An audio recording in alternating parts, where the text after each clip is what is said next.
ഇന്നത്തെ കാറ്റത്തെ കിളിക്കൂട് എപ്പിസോഡ്. നിങ്ങളുടെ പെങ്ങളെ കൊന്ന് ജയിലിൽ പോയില്ലേ? ആ ഭാസ്കരനും മക്കളും തൊഴാൻ വന്നിട്ടുണ്ട്. അവർ ഈ നാട്ടിൽ കയറിയ കൊന്നുകളയെന്ന് ശിവേട്ടൻ പറയാറില്ലേ?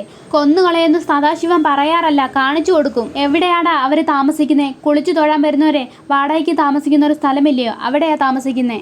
ശിവേട്ടൻ നേരെ അങ്ങോട്ടാണോ? അതെ. നീ വരുന്നുണ്ടോ? ഇല്ല ശിവേട്ട, ഞാൻ വരുന്നു.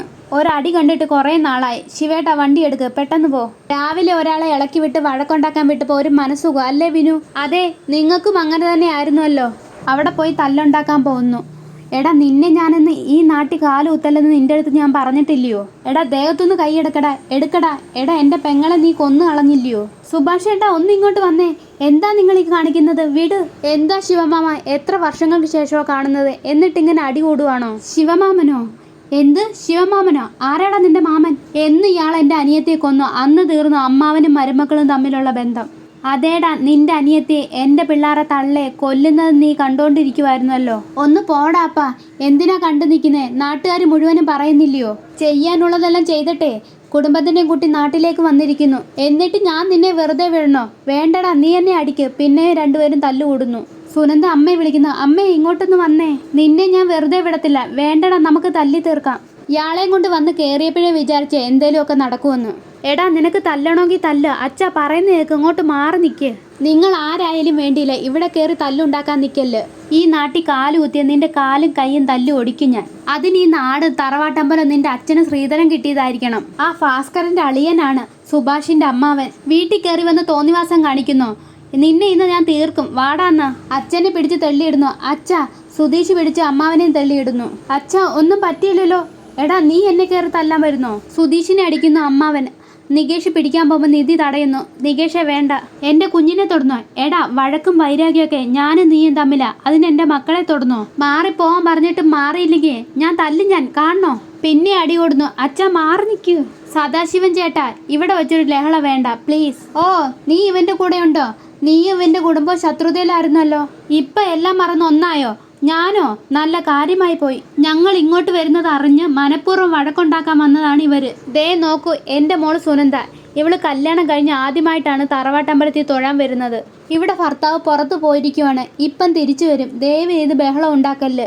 നമ്മളുടെ ഇടയിലെ പ്രശ്നങ്ങൾ അവർക്കറിയത്തില്ല. ഈ നശിച്ച കുടുംബം കാരണം എൻ്റെ മോളുടെ ജീവിതം ഇല്ലാതാകരുത്.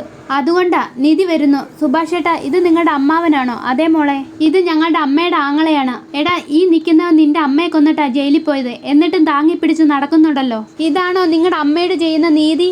അതെ. നിങ്ങൾ പറഞ്ഞ കഥയൊന്നും ഞങ്ങൾക്ക് അറിഞ്ഞൂടാ. ഞങ്ങളുടെ അമ്മയുള്ള കാലത്ത് നിങ്ങൾ ഞങ്ങളെ കാണാൻ വന്നിട്ടില്ലല്ലോ.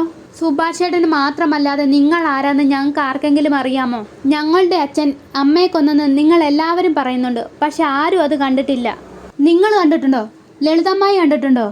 പിന്നെ ആരും കണ്ടിട്ടില്ല. പിന്നെ ഞങ്ങൾ എങ്ങനെ അത് വിശ്വസിക്കണം? അമ്മ മരിച്ച് അച്ഛൻ ജയിലിലായി, ഞങ്ങൾ അനാഥരായി. നിങ്ങൾ ആരെങ്കിലും ഞങ്ങളെ തേടി വന്നിട്ടുണ്ടോ? ഇല്ലല്ലോ. അച്ഛൻ്റെ ഈ തെറ്റുണ്ടെന്ന് നിങ്ങൾ പറയുന്നു. ശരി, സമ്മതിച്ചു.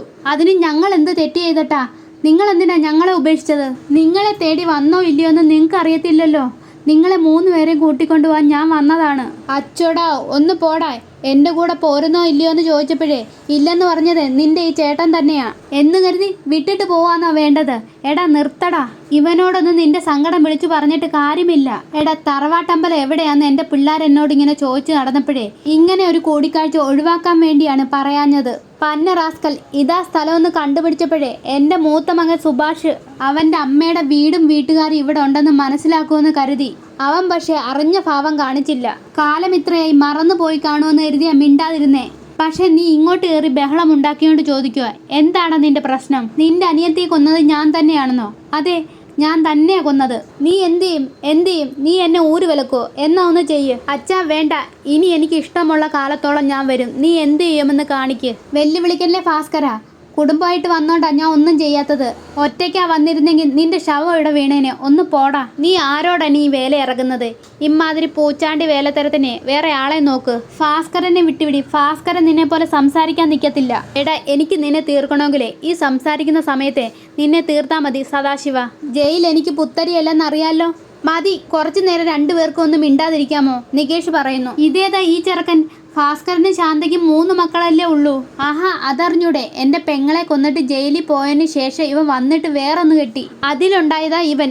എന്നിട്ട് ആ പെണ്ണിനെയും കാണാതായി. തല്ലിക്കൊന്ന് ചാണാക്കുടി താത്തോന്ന് ആർക്കറിയാം? ഇവനല്ലേ ആള്.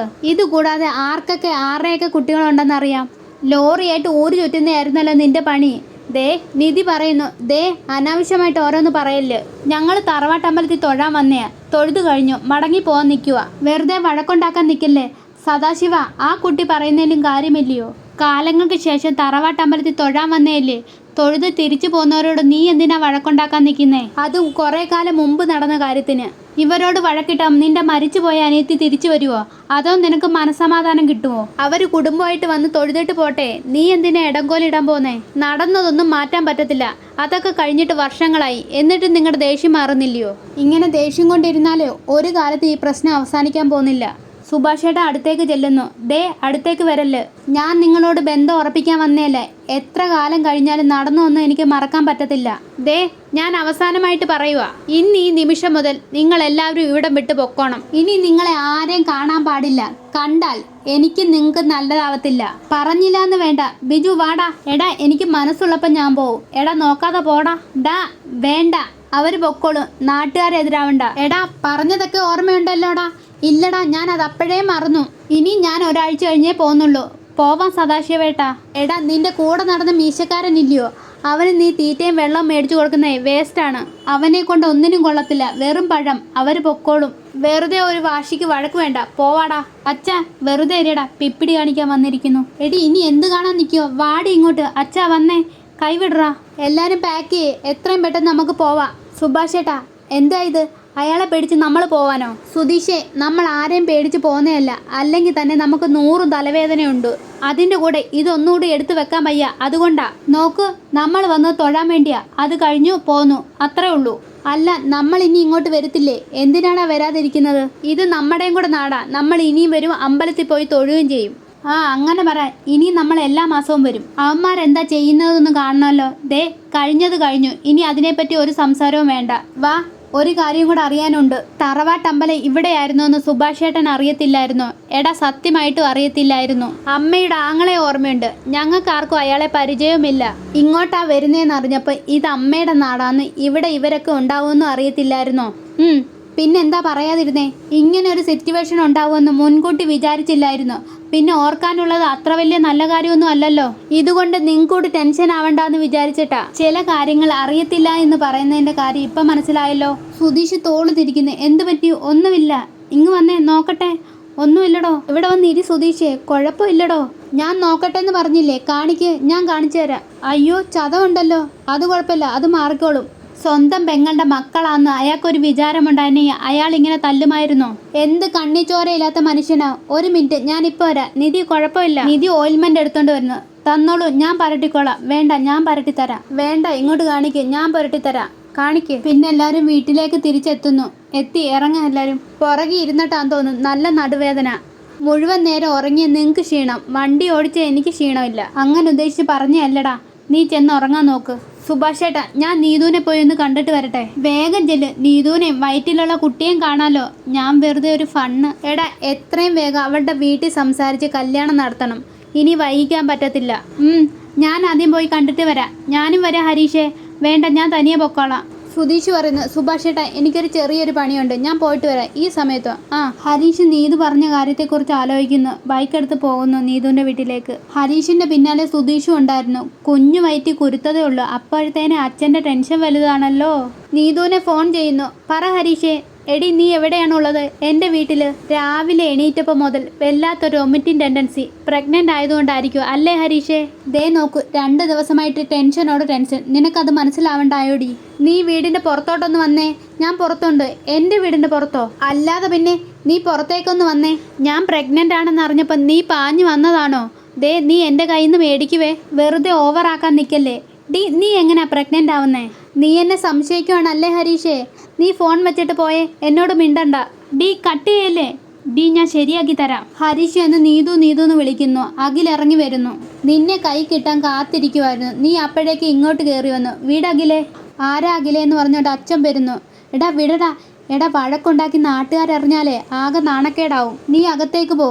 നീ അകത്തേക്ക് വാ. എന്തിന്? അകത്തിരുന്ന് സംസാരിക്കാം. സുധീഷ് കാറിൽ നിന്ന് ഇറങ്ങി വരുന്നു. ഹരീഷിനെ അകത്തേക്ക് കൊണ്ടുവരുമ്പോഴത്തേന് അഖിലും ഹരീഷും കൂടെ പിടിവലി കൂടുന്നു. എടാ മാറി നിൽക്കി. എടാ വിടടാ. ഇവൻ എന്തിനാ ഇവിടെ വന്നത്? നീതും വന്ന് പിടിച്ചു മാറ്റുന്നു. എടാ നിർത്താനാ പറഞ്ഞത്. കതവി കൊട്ടുന്നു. എടാ നാട്ടുകാരെ അറിയിച്ചപ്പോൾ സമാധാനമായല്ലോ. ആരറിഞ്ഞാലും നിന്നെ വെറുതെ വിടാൻ പോകുന്നില്ല. കഥ ഓർക്കുമ്പോൾ സുധീഷ് വരുന്നു. സുധീഷും പിടിച്ചു മാറ്റുന്നു. എന്താ ഈ കാണിക്കുന്നത്? ഓ, സപ്പോർട്ടിന് ആളെയും കൂട്ടിയാ വന്നത് അല്ലേ? നിന്നെ ഞാനെന്ന് പറഞ്ഞുകൊണ്ട് അടിക്കാൻ തുടങ്ങുമ്പോൾ സുധീഷേട്ടൻ എന്തിനാ വന്നേ? അത് വിട്. നിന്നെ ഇവൻ എന്തു ചെയ്യുമെന്നോ? കൊല്ലുവെന്നോ? എന്നാ ഒന്ന് കാണണമല്ലോ. കൊല്ലടാ. നിന്റെ അനിയൻ എൻ്റെ അനിയത്തിയെ ചതിച്ച് ഗർഭിണിയാക്കി. അത് കണ്ട് ഞങ്ങൾ മിണ്ടാതിരിക്കണോ അല്ലേ? ഇത്രയും കാണിച്ചുകൊണ്ടാണ് ഇന്നത്തെ എപ്പിസോഡ് അവസാനിക്കുന്നത്. ഈ വീഡിയോ കാണുന്നവർ സബ്സ്ക്രൈബ് ചെയ്യണേ.